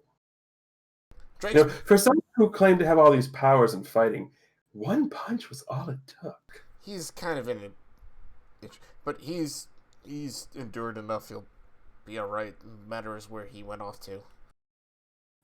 Not a clue. Oh. We'll find him anyway, then. Thank you. Not sure why you want to find him. Because he's our friend. It's part of the team. Does he feel the same way about you? Because the last team he was a part of, he just up and abandoned and something better came along. But we're He's not got- going to abandon him. He's got issues right now, and if you know her at all, I can tell you she doesn't give up on anybody. I know from experience. No, we all saw her rip a hole in the sky. That was part of it. She found me when I was lost. Let me put it that way. And we'll find Drake. Anyway, enjoy your throne. Yes. Again, it caught me off guard, but yeah, you've done quite well with the materials you used for it. You have some time around here. I would wish you good luck on your quest, but I don't honestly wish you good luck. Yeah, it's okay. And Joe just kind of walks out the door. Alex goes into. He looks back, just like, just one real quick question. Why is it called the Whisperers? Why is what called the Whispers? Never mind. No, why is what called the Whispers? I may have missaid the name. I forget what it was called. No, their names are Whispers. Right. The Whispers is the group name, yes. Right. I was just You know, it's- wondering. Because it's the Whisper Glade, Oh, and it makes Oh. sense. all right. I So can here respect- that was a very deep thought about how whispers are often unheard of, Yeah, and not right. paid attention to and forgotten. Nope, just name of the place. Alex kind of gives like this, What, like, do you say that out loud, Gianna, or you just was that No. Chammy? That was Chammy. right. Chammy's 100% correct. He's just not telling you that. Alex kind of gives like this. All right. Just curious. So we turn the page, and we get one of those like eye-opening scenes. And Drake, you open your eyes, your head is pounding, your nose hurts, and you look up, and the first thing you see in your haze is what appears to be a set of canine ears. Oh. Why is there a dog here? And you don't get any aspirin? There's some on the table beside you. And now that your eyes go more into focus, you realize the ears are attached to a fedora.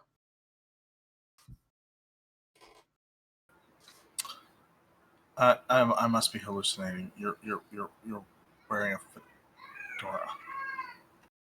Drake, I always wear the fedora.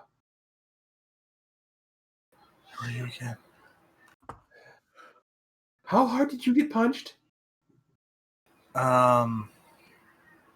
Yes. Okay.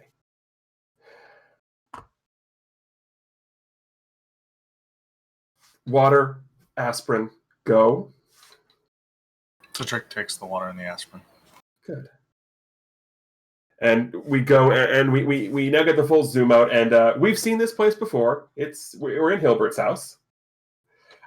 Clearly, we're in a guest room that we hadn't seen last time. So Hilbert walks over and sits on a chair and puts his feet up, very similarly to how we saw Badru sitting, just because the juxtaposition is great. And he looks and goes, "So, what happened during that TV show?" I put the mask on to save us all.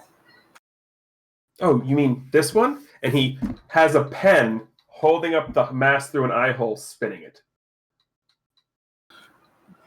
Where was that? How did you? It was in my bag. It was in your bag, you're right. Although your cell phone's missing, I'm pretty sure they pawned that. No, I'll get a new one. But it wasn't there when I ran into Badru. Who's Yeah. Badru?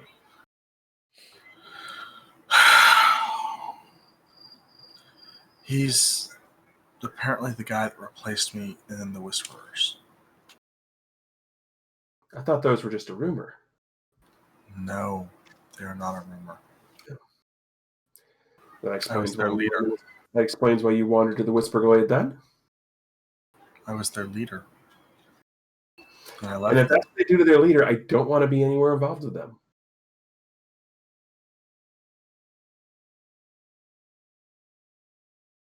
Fair. I think they're mad at me.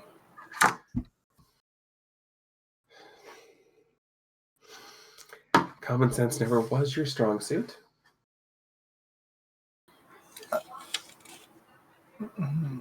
Yeah. My head. Yeah, so why were you going down there? I mean, I was walking around and I happened to track you and I'm like, okay, and you just looked out of it, so I followed you. They all left me this time. Who's they? Gigi, Alex, even Why? Hunter. Hilbert just looks at you. Hunter doesn't leave anybody. He's like corgi loyal. Yeah, he's a corgi, but he left too. The goose. And he looks. Okay. If they all left, then what did you do? I put the mask on. And what did it do then? It apparently destroyed stage fright. Oh, isn't he the idiot with the punchable face? I didn't get to punch it. I was sad. Well, then there's your first mistake. You put something on that didn't let you punch stage fright. Like, I walked away from you too at that point. But the other two visions I saw when it destroyed stage fright, one was Nina and the birds being destroyed, and the other was Gigi's mom winning.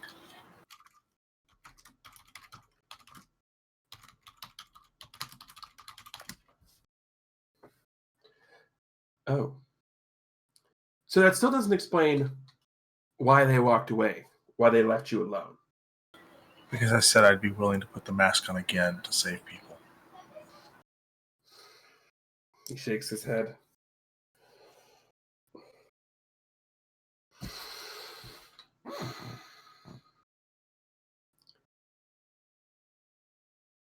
Why would you do that?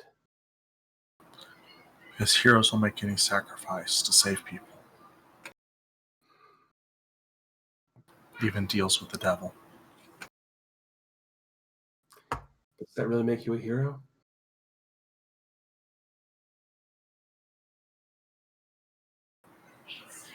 I think so. What was it the Maverick said when we first met? That you needed to... What? Don't sit in his chair. No, that's what he said to you. I meant when... a couple weeks ago when we first met. I think it was something about you had to show that you were deserving to get your powers back. Do you think that putting on something like that is showing that? But the mask promised me it would get me my powers back. Do you not read any fantasy at all? Like, if the creepy thing tells you it's going to get your things back, it's clearly not going to do it. It has a very trusting voice. Let me guess. It was soft and whispery. Saying, And disembodied. I can get... Hilbert steps out of the room. I can get your powers back. Oh, yes, I want my powers back. Please. He steps back in the room. See, I can be a disembodied voice too. But you're not Dev. Oh, God. Backtracking, Joel. Backtracking.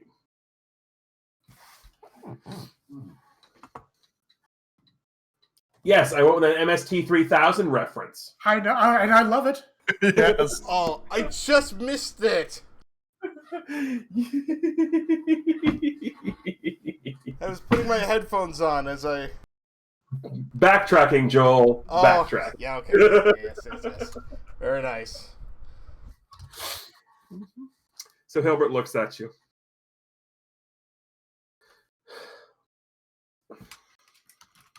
Why do you think they all walked out of the room on you? Because of the mask. They don't trust it. Of course they don't trust it. If what you said it did is true, why would they?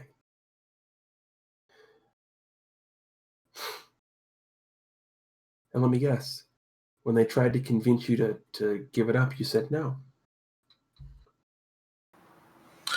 They didn't really try to convince me to give it up.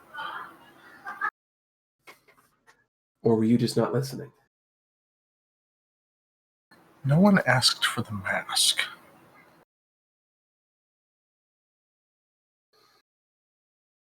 They just asked me not to use it again. And I haven't. I haven't. It's been, what, 6 hours? To be fair, the mask was not in my bag. I don't know how you got it. It was in your bag when I find you unconscious, propped up against the side of a brick wall in an alley with a bloody nose. Yeah, and Bodger's with a fist in your face. Yeah, Bodger's right hook has gotten No. It wasn't a right hook. Like, I could tell by the position. That was just a straight jab. Oh. He's using jabs now? About time. I love that Hilbert's able to figure that out. Well, I mean, if you think about it, a right hook comes here, a jab comes here. Yeah. So here I'm thinking Street Fighter terms like jab's the whippiest punch you got, man. And you That went was the jab. joke. Yes, like, and I love the fact that I can just be like, Hilbert's like, yep, no, I'm just giant nerd, so I'm just gonna quote fantasy novels at you. Yeah, it's great. That is hilarious. But here's the question, Albert. Why did you not just leave me there? And what would you have done if you woke up there? I've probably gotten punched in the face by Bodger again. Probably. But why didn't I leave you there?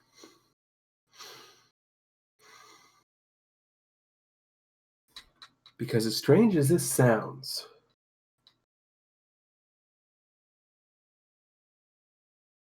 I think you are someone worth believing in. It's a shame you don't believe that yourself.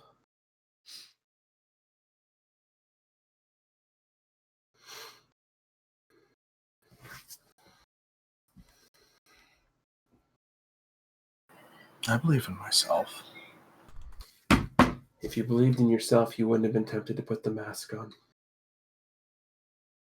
If you believed in yourself, you wouldn't have shot a fireball at me. And if you believed in yourself, you would already be well on the way to getting your own powers back and not relying on something else. And if you believed in yourself, you'd believe in the rest of your team and your friends, and you wouldn't have done something that could have potentially hurt them.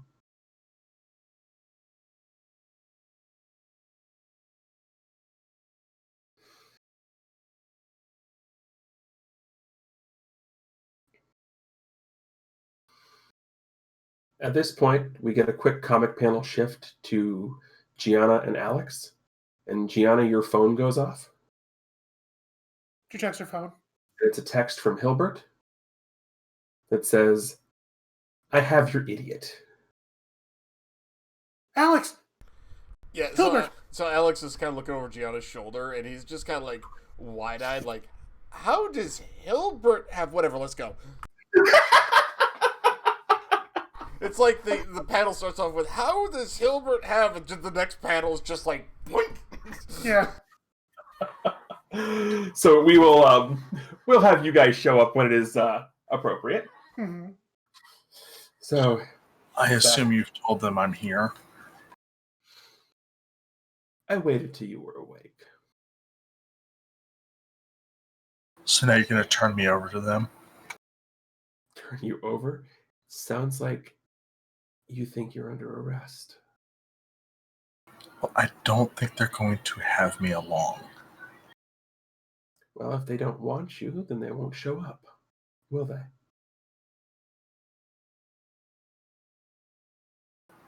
But they'll come for the mask. If that was all they wanted, then they would have texted about it. They didn't.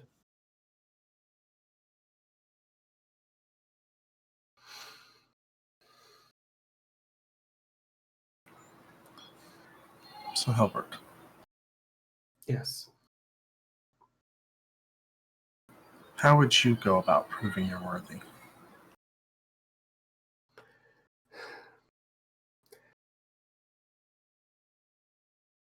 I don't know. I've never had powers to prove I needed. I woke up one morning, or I didn't even know I had these powers, although apparently everything started happening after your friend ripped a hole in the world. And then the bully suddenly started disappearing. And, well, you know the rest of the story, don't you? Yeah. But still, I know you read the comics. I know you read the fantasy. How do heroes reclaim their honor? And is it worth my reclaiming at this point? Do I have any to reclaim? That last part, I don't know the answer to. That one, you have to figure out. As for the first one, it varies from power to power. You have to prove to whatever being or entity that power is, you have to show it that you embody what it wants to be. I mean, there's a reason that Arthur was able to pull the sword from the stone. There's all kinds of crazy things. But you know your powers better than anyone does. And here's the big thing. Okay, I'm not going to quote the fantasy novels here. I'm going to go a little bit more recent. Remember the movie Thor? The first one or the second one? The third one was good. The first one. Okay. It was only when he stopped trying to prove he deserved Mjolnir that he got Mjolnir. So do nothing? I'm not saying do nothing, but don't try to do things you think the powers are going to want. Because that just means you're thinking more about them than what the purpose of them is.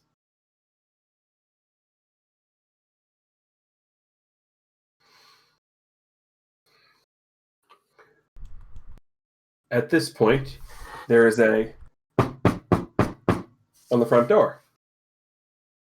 And you just hear, "Come on up, it's unlocked." So, Alex runs in, gives a quick hello to the parents, and No, just Hilbert's the only one home right now. oh, okay, my bad.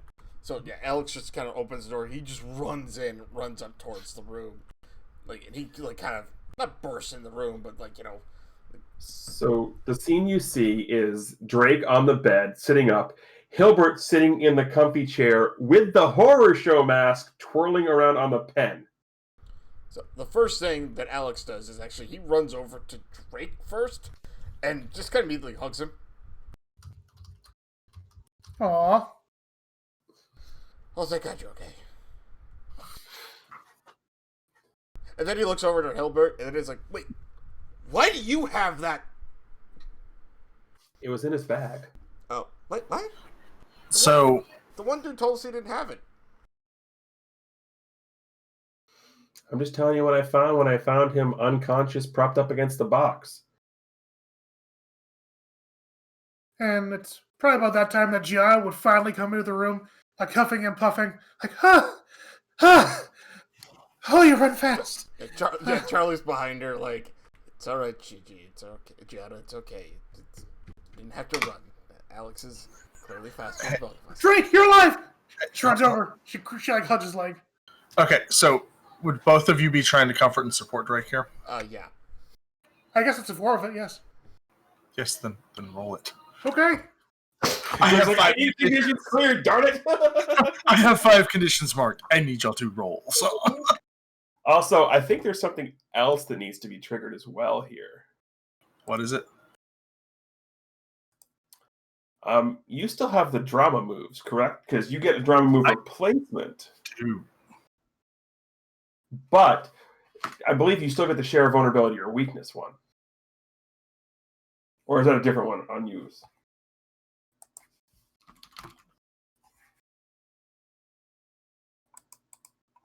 Because you definitely just talked about how you lost your powers in that conversation with Hilbert. Oh, it's a team move. When you share a vulnerability or weakness with someone, tell them a secret about your legacy, including your own true feelings about it. Clear a condition and give them influence. Okay, So we're saying that still applies here? Well, you have the replacement one, right? Is when you talk about how you lost your powers. Yes. That definitely happened in this conversation. Okay. So what is that? What is that? So when you talk about how you lost your powers, ask if they think that you are still a hero. If they do, clear a condition and let them shift your labels. If they do not, mark potential and the GM will shift your labels. Okay, so he definitely said yes because you asked him why'd you do that. He definitely said yes to that.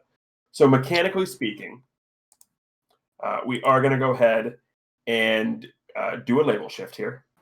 Okay, and Drake is going to clear hopeless on this first one. And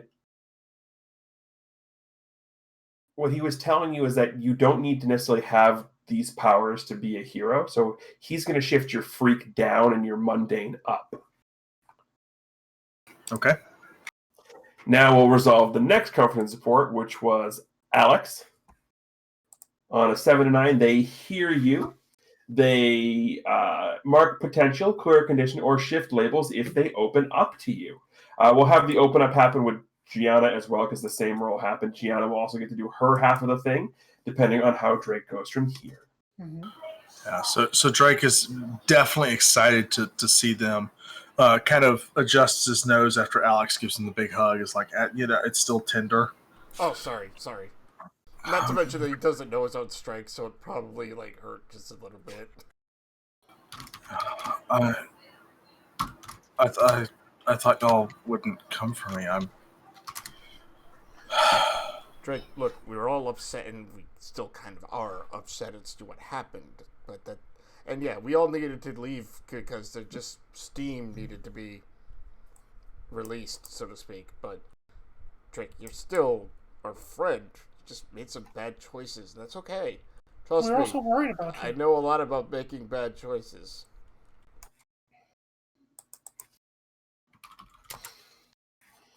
And so with that, Drake's now cleared 3 conditions. Woo! Also, Gigi's taking up to 10 plus and adding a team to the pool.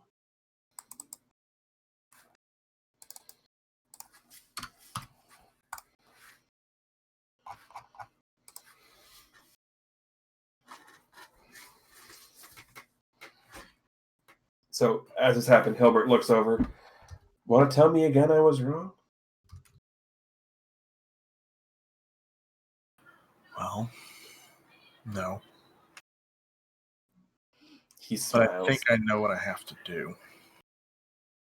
Yeah, I would say it starts by not getting punched in the face again. Drake's going to do something full-hearted right now. He grabs the mask and attempts to shatter it in half. Well, first things first, you have to get up from the bed. You have to move by Alex and Gianna to get to where Hilbert is. So the first question before you do that is, are they letting you? I mean, when Drake stands up, he's going to let him. As he goes towards the mask, Alex kind of has this, I'm waiting to see what he does, but if he attempts to put it on, I'm going to pounce him kind of thing. Sort of the same with Gianna in the sense that, as he goes towards the mask, he actually grabs for it. She would actually probably shout out, Drake, no! Alex is going to put a hand on Gianna's shoulder just because he's like, just give it a sec. Okay, like I said, I had to ask because of the positioning. Understand. Fair enough. So Charlie, by the way, is just kind of leaning in the door frame, barely in the room kind of a thing. Yes, like I said, Hilbert's twirling it, and you grab it, and he just looks. He lets you grab it because he wants to see what you're going to do. So what do you want me to roll for this? I want you to roll nothing.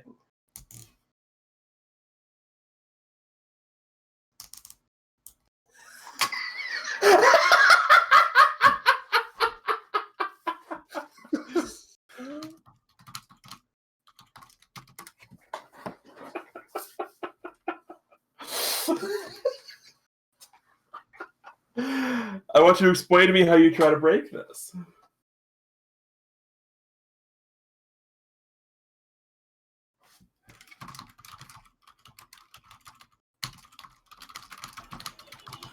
So Drake takes the mask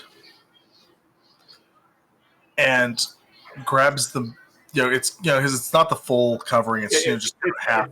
It's the half fan of the upper mask. And he just starts to bend it.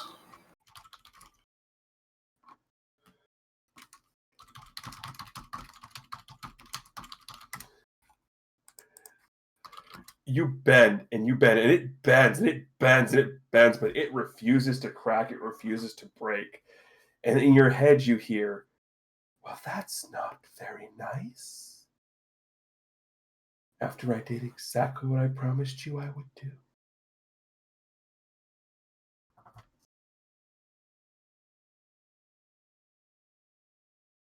So Alex is watching this, and he's like, Drake, throw it on the floor. Maybe we can just stomp on it or something. Maybe we can. Let me try. I'm stronger. He No. can try it once. It's not going to work. That's right. What? Who's right? The mask is right. I'm not going to be able to break this alone, and y'all aren't going to be able to help me. I know what will break this. Oh, what's that? Drake runs to the house. Well, Where? across the house. Across the street. To his Yeah. house. Okay, good. Yeah, Alex I mean, is. they all follow. Yeah, Alex is following quickly. As is Gianna. Charlie's just kind of sauntering, but he's following along. He's just kind of staying back. Drake grabs the dragon tear and shoves it into the mask like a knife. Okay. So, what are you trying to do with the dragon's tear? I'm trying to use the dragon's tear to shatter the mask. Okay, so first things first, as you're running, you hear in your head, don't do anything rash or stupid. Don't do anything you're going to regret. And you grab the dragon tear, which is this beautiful ruby gemstone, and you shove it into the eye of this mask.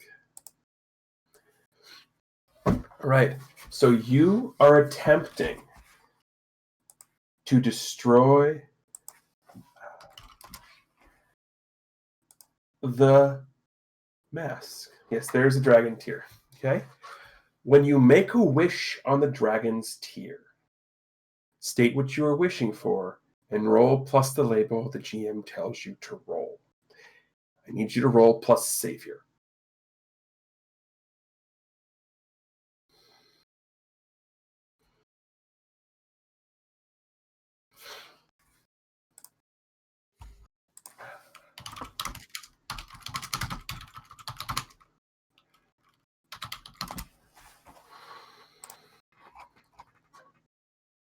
Oh dear.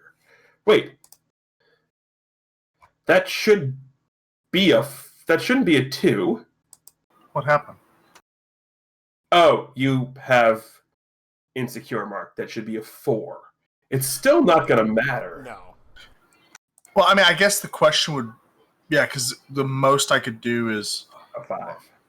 a 5. That's wrong. Okay. So, on a hit, your wish is granted. On a 7 to 9, the power coming from the tear is hard to control. Mark 2 conditions, or the GM will tell you how the energy or effect is unstable or temporary.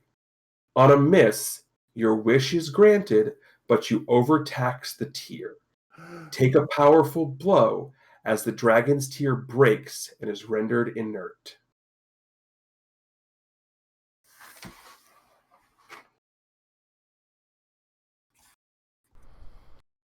Which, to be fair, kind of plays with something this powerful.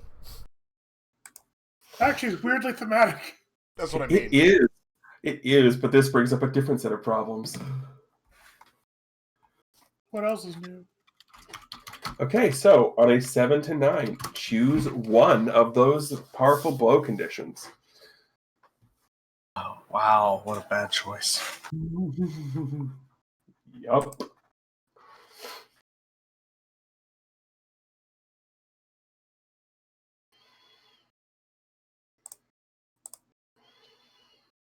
I will tell you this from the GM side of things, okay?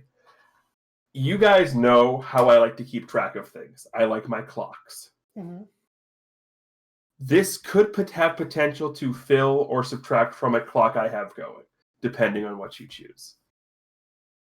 Drake is going to lash out verbally, provoking a teammate to full-hearted action or take advantage of your influence to inflict a condition. Well, you don't have any influence over anybody.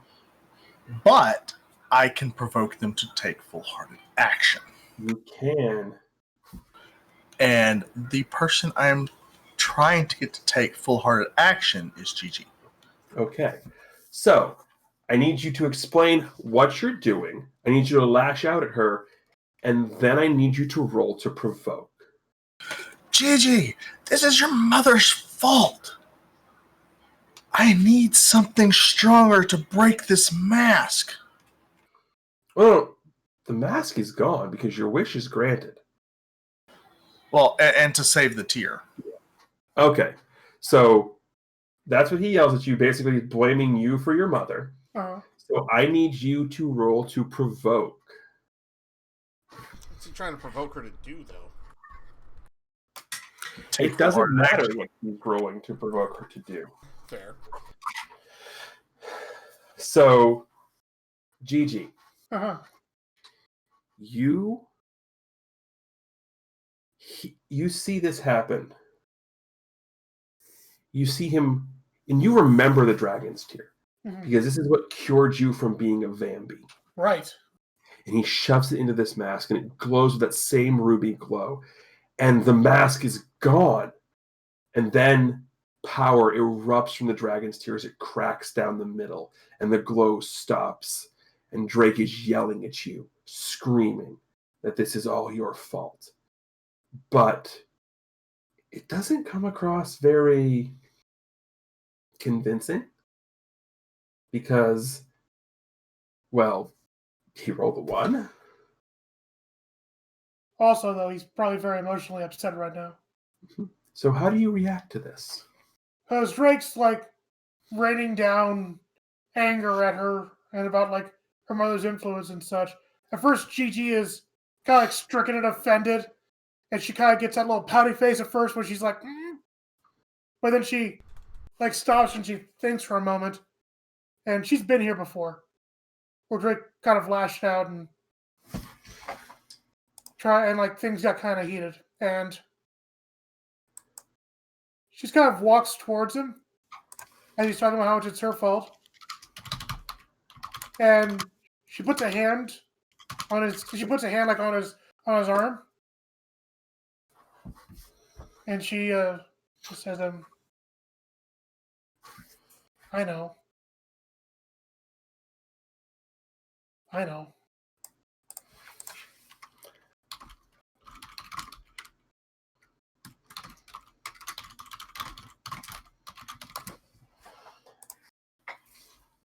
So the mask is now, it's shattered into pieces. You can see all the pieces there. The dragon's tear is in your hand, broken, cracked in the middle. But the voice in your head is gone. And Drake, as you look up from yelling, and Gianna's got her hand on your shoulder, and you look up, and you see Gianna standing there, and Alex is off to the side, and you look, and you see Gianna and Hilbert standing there, it dawns on you that they kind of look a little bit alike. Thanks. Like the facial structure is the same. Gigi? It's okay, Drake. You did a good job. No. Gigi.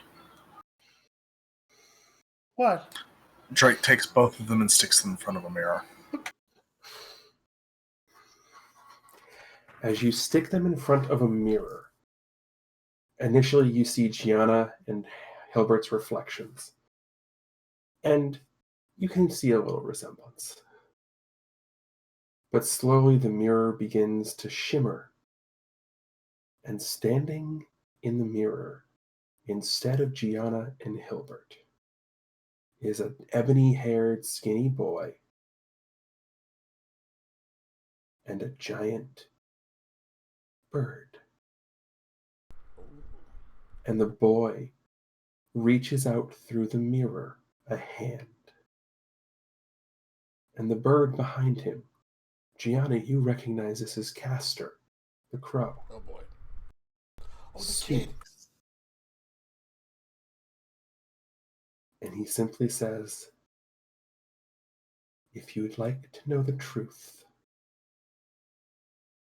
all you have to do is follow us.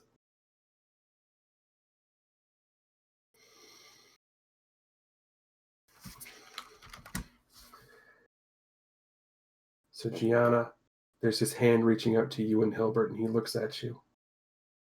What does he mean? And Gianna puts a hand in front of Hilbert to kind of protect him from these guys in the mirror. And she's shaking her head. I don't know. But whatever it is, they're bad news. Alex is looking at both of them with a lot more interest than he probably should be. He actually makes eye contact with Castor.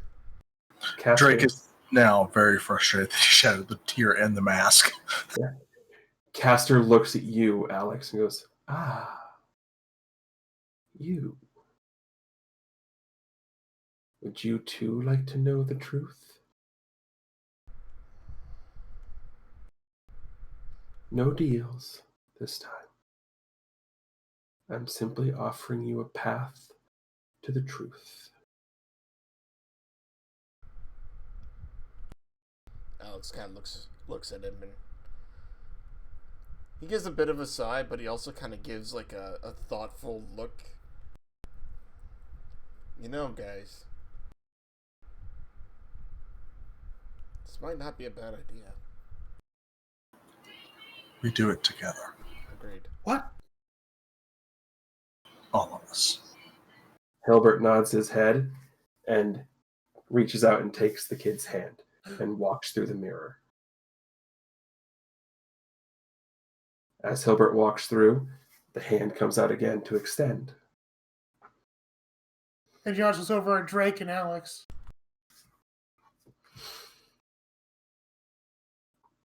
Oh, Alex is going to go ahead and take the hand. He's going to go with it.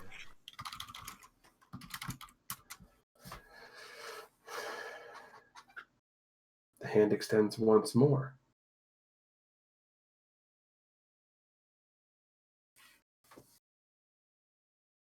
And Gianna looks over at Drake. Are you gonna go? Drake clutches the dragon's tear, reaches for a necklace, puts it around his neck. I have to. Drake walks through the mirror. And it's just the ebony-haired boy with his hand sticking halfway through the mirror, looking at you, Gianna.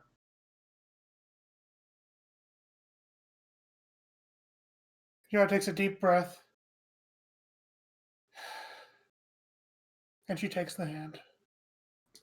You walk through, and as you walk through the mirror, everything goes black for a split second. And you turn around, and you're back in a place you've seen before. The swirling greens and grays of the dreaming surround you.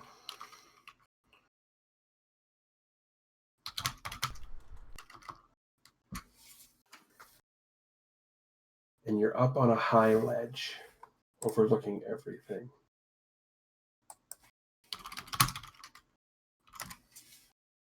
The caster points down into a dark corner of the dreaming and goes,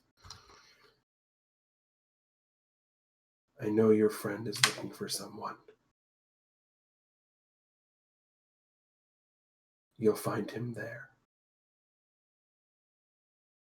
When you're done, hopefully there's still time. Because I think Dreamweaver is going to be moving on the Dragon Realm soon. I need to get back to a meeting so as to not put too much suspicion.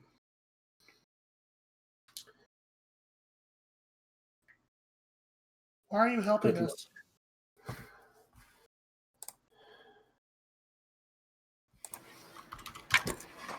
Caster looks at you. Because there's a natural order to how things should be. And too much, too fast, too quickly isn't how it should be. Besides,